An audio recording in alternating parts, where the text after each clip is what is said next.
You are welcome to yet another episode of HN What's Your Say? The #1 listening show, where we discuss real issues with real people like you. We are still featuring R. Kelly. Real name Robert Sylvester Kelly. Also known as the R&B King. R. Kelly is a name that has echoed through the music industry for decades, from Grammy-winning hits to legal battles that have shaken the entertainment world. But in the midst of the stage-managed public outrage and media frenzy, has the truth about his cases been overshadowed by sensationalism?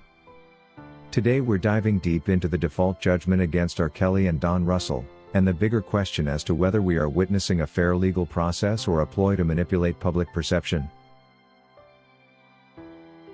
A default judgment is essentially a ruling in favor of one party due to the other party's lack of response or failure to meet legal deadlines. A while back, R. Kelly and Don Russel faced such judgments in a civil lawsuit. But here's where it gets complicated.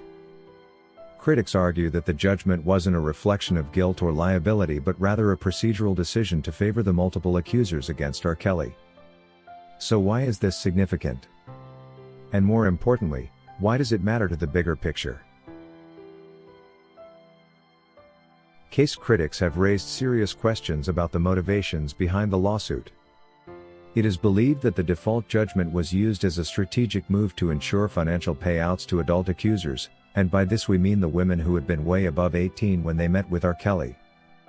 And so we saw a case between Lizette Martinez, Lisa Van Allen, Kelly Rogers, Faith Rogers, Roderick Gartrell and Jem Pratz, all against Don Russel and Mr. Kelly. Remember, many of these accusers could not qualify for the criminal court cases, but they too had participated in shaping the government narrative against R. Kelly. They all had appeared on the infamous Surviving R. Kelly documentary, which we believe was the working of the government in preparation for the major takedown. How were they going to be paid off? Only by such default judgments in a case whose arguments held no merit. According to the case file, Don Russel is alleged to have intimidated these women in an attempt to protect R. Kelly, and the government insisted on linking this to R. Kelly even if Don Russel said he acted alone. R. Kelly, however, was served at the MDC when he had already been transferred to the MCC, and even the service which was made was to RSK Enterprise and not to R. Kelly. Meanwhile, at that time, Mr. Kelly was bankrupt and with no funds to afford a proper legal team after the first team had pulled out. And because he was dealing with many more legal matters, he afforded no time to show up promptly in court even if the service had been proper. However, the court proceeded to issue a default judgment in his absence, tying him to actions he was never a part of. It's in fact correct to argue that this case was less about justice and more about leveraging a high-profile target for monetary gain. Civil lawsuits differ from criminal cases. They're not about imprisonment or punishment but financial restitution. Critics argue that this has created an environment where high-profile targets like R. Kelly become vulnerable to such civil lawsuits that prioritize financial gain over uncovering the truth. The individuals behind these lawsuits often stand to gain significant payouts. And this raises a troubling question. Were we witnessing justice in action, or was this another instance of leveraging a public figure's notoriety for monetary benefit? The default judgment feels less like a moral victory and more like a tactical maneuver to ensure compensation without a thorough examination of evidence. Meanwhile, the media plays a powerful role in shaping public opinion, and R. Kelly's case is no exception. From documentaries to viral social media campaigns, the narrative has been firmly against him. But is this narrative backed by any concrete evidence, or has it become a trial by public opinion? The default judgment adds yet another layer to this debate, as critics argue it's being used as a symbolic victory rather than a substantive one. The inclusion of Don Russel in this case raises further questions about the motivations behind the lawsuit.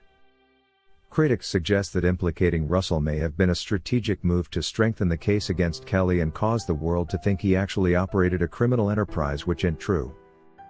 By targeting associates, plaintiffs wanted to create a narrative of conspiracy or coordinated wrongdoing which bolsters their claims in the eyes of the public and the court.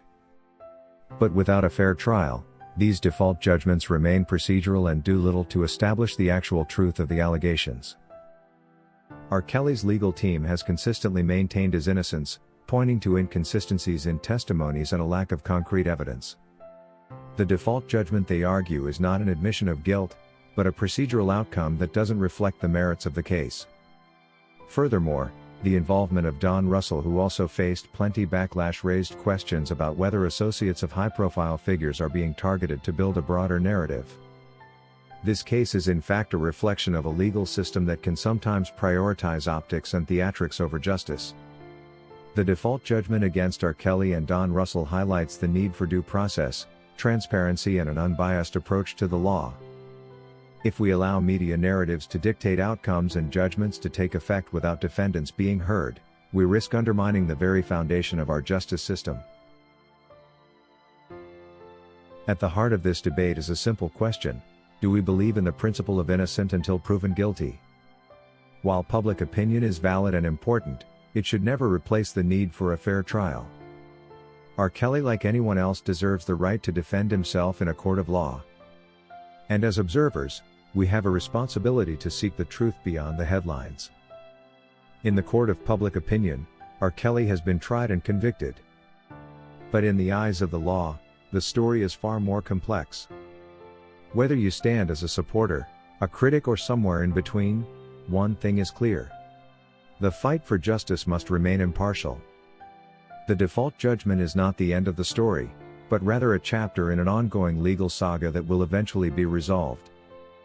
Let's commit to seeking the full truth no matter where it leads. Thank you for watching.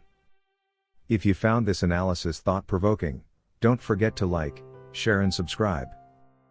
Let's continue the conversation in the comments below. Justice should never be compromised. Let's make sure it. If you wish to take part in a live interview on this channel discussing any of these topics, let us know by emailing us on sashahnnewsroom@gmail.com for scheduling. That is all we had for you today on HN What's Your Say? To keep updated whenever we post a new video, subscribe to this channel now. Also remember to hit the bell icon and enable notifications. And feel free to share your opinions with us in the comment section below, and let us know if you would like us to publish your views in our next release. We value all our subscribers' opinions.